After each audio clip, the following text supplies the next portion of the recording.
নমস্কার বন্ধুরা, আমি শুভঙ্কর আপনাদেরকে আরও একবার দি সামার গার্ডেন চ্যানেলে স্বাগত। তো বন্ধুরা, এখন আপনারা যে ফুলটি দেখতে পাচ্ছেন, ফুলটি ভালো করে খেয়াল করলে বুঝতে পারবেন এটি আজকে রাত্রে হয়তো ফুলটি ফুটে যাবে।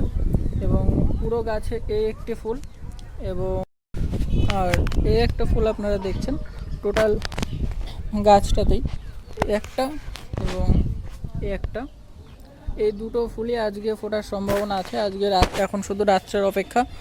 বন্ধুরা, আপনারা যদি ভালো করে খেয়াল করেন তাহলে দেখতে পারবেন যে ফুলের ভিতরের যে সাদা পাপড়িগুলো, সেগুলো অলরেডি ফুলের বাইরের থেকে দেখা যাচ্ছে।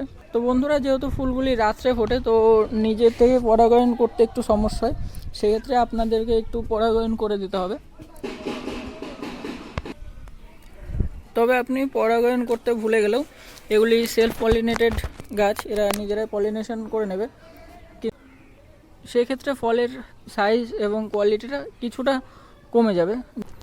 তো বন্ধুরা, কিভাবে পলিনেশন করতে হবে সেটা রাত্রে ফুলগুলি ফোটার পরে আপনাদেরকে দেখানো হবে, যেহেতু তখন লাইট একটু কম থাকে আমার ছাদে, যার জন্য ভিডিওটি এখন করে রাখছি। রাত্রে আমি দেখিয়ে দেবো কীভাবে ফুলগুলি পলিনেশন করতে হবে। তো বন্ধুরা, আপনারা দেখতে পাচ্ছেন আকাশের অবস্থা এখন খুব একটা ভালো না, যে কোনো সময় বৃষ্টি হতে পারে।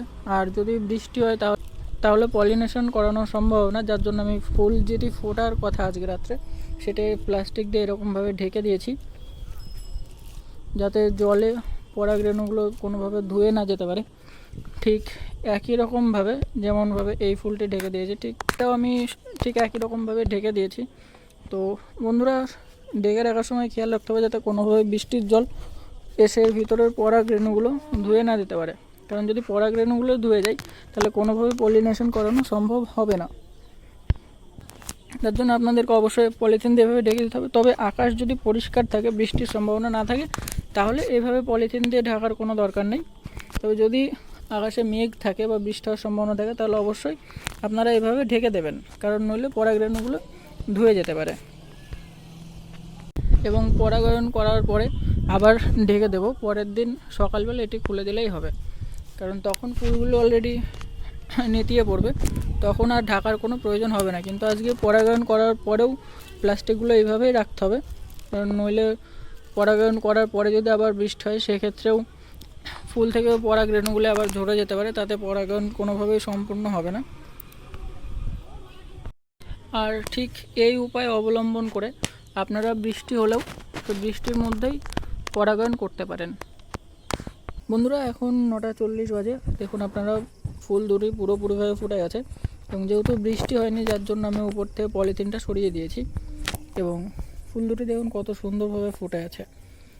তো বন্ধুরা, এটি যেমন ফলের জন্য বিখ্যাত, তেমন এর ফুলগুলো একবার জাস্ট দেখুন কতটা সুন্দর। আপনি নাইট কুইনের কথা বলে যাবেন এই ফুলটা একবার দেখলে। যদিও ফুলটি মাত্র একটা রাত্রের জন্যই ফোটে, নাইট কুইন আমরা জানি একটি রাত্রের জন্যই ফোটে, তবে এটা হয়তো নাইট কুইনের চাইতেও সাইজে অনেক বেশি বড় এবং প্রত্যেক বছরে প্রচুর পরিমাণে ফলের সঙ্গে সঙ্গে ফুলগুলো প্রত্যেক বছরই দেখা যাবে। তো বন্ধুরা, যেহেতু ফুলটি মাত্র এক রাত্রের জন্য ফোটে এবং আগামীকাল সকালে ফুলগুলো আবার নুয়ে পড়বে আর ফুটবে না, রাত্রে মৌমাছি বা প্রজাপতি বা অন্য কোনো পলিনেটর যেহেতু উপস্থিত থাকে না খুব একটা, তার জন্য আমাদেরকে এটা হ্যান্ড পলিনেশনই করতে হবে। তো বন্ধুরা, হ্যান্ড পলিনেশন প্রধানত 3 ভাবে করা যায়। প্রথমত, আপনারা পুংকেশর থেকে রেণু একটা প্লেটে বা কিছুতে সংগ্রহ করে নিতে পারেন। এভাবে দেখুন হাতের ওপরে চলে আসলো রেণুগুলো। এই রেণু একটা প্লেটে বা কিছুতে তুলির মাধ্যমে সংগ্রহ করে সেভাবে আবার নিয়ে জাস্ট গর্ভমুণ্ডের ওপরে এভাবে লাগিয়ে দিন। যেহেতু আমার কাছে তুলি নেই আর আমি ওই মেথডটা একটু সময় সাপেক্ষ বলে ওটা করি না, আপনারা দ্বিতীয় যেভাবে করতে পারেন সেটা হচ্ছে এখান থেকে জাস্ট কয়েকটা রেণু এরকমভাবে ছিঁড়ে নিন। এতে ফুলের বিশেষ বা ফলের বিশেষ কোনো ক্ষতি হয় না। পুংকেশর থেকে কয়েকটা এভাবে আপনারা ছিঁড়ে নিতে পারেন, নিয়ে জাস্ট গর্ভমুণ্ডের উপরে ভালো করে লাগিয়ে দিন। এটা আপনারা হাত দিয়েও করতে পারেন খুব সহজেই। ঠিক এইভাবে নিয়ে এই যে রেণুগুলো নিয়ে আপনারা দেখুন হাতে পুরো রেণু তো ভরে গেছে। তো যেখানে এত পরিমাণে রেণু আছে সেখানে তুলির বিশেষ কোনো প্রয়োজন হয় না। ব্যাস পলিনেশন হয়ে গেল। আবার এই দেখুন ফুলের পাপড়ির উপরেও কত রেণু জমা হয়েছে। আপনারা যেটা করবেন, জাস্ট রেণুটা যেভাবে হোক কালেক্ট করে এরকম নিয়ে গর্ভদণ্ডের ওপরে বসিয়ে দেবেন, ব্যাস এইটুকুই। তাছাড়াও বন্ধুরা আপনারা চাইলে ফুলটা ভালো করে এরকমভাবে ফুলের মাথাটা ধরে নিয়ে হালকা একটু ঝাঁকিয়ে দেবেন, তাতেও কিন্তু কাজ হবে। তবে সবচেয়ে ভালোই জাস্ট এরকমভাবে রেণুগুলো নিজের হাতে সংগ্রহ করে গর্ভদণ্ডের উপরে লাগিয়ে দিতে হবে। তো বন্ধুরা দ্বিতীয় ফুলটিও আমি ঠিক একই রকমভাবে পলিনেশন করব, কিন্তু দুর্ভাগ্যবশত দেখুন দমকা হাওয়ার কারণে ফুলটা এখান থেকে ছিঁড়ে গেছে। জানি না এটা ফলে পরিণত হবে কিনা, কিন্তু এই ফুলটার সাইজ ওই ফুলটার তুলনায় অনেকটাই বড় হয়েছিল। বন্ধুরা এটা যেহেতু নিচের দিকে আছে, এটা পলিনেট করতে আমার আরও বেশি সুবিধা হবে। জাস্ট এরকমভাবে নিয়ে পুংকেশরগুলো গর্ভদণ্ডের ওপরে ছুঁয়ে দিতে হবে। এটা পলিনেট করতে আমার বিশেষ অসুবিধা হবে না আশা করি। জাস্ট এরকম নড়া দিলেও দেখুন রেণুগুলো এসে গর্ভদণ্ডের ওপরে জমা হচ্ছে, হাতেও ভরে গেছে রেণুতে।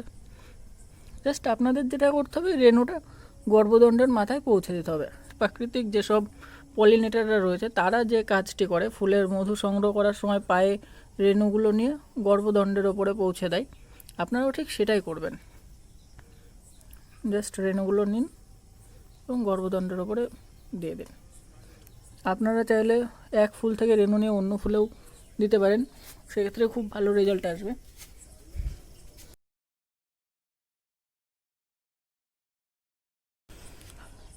এই পলিনেশন করার পরে কি রেজাল্ট আসে সেটা আপনাদেরকে পরবর্তী ভিডিওতে দেখানো হবে। তো বন্ধুরা ভিডিওটি শেষ অবধি দেখার জন্য ধন্যবাদ।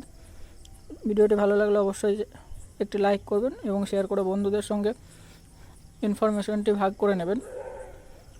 আর হ্যাঁ, ভিডিওগুলি ভালো লাগলে অবশ্যই চ্যানেলটি সাবস্ক্রাইব করে বেল আইকন প্রেস করে রাখবেন।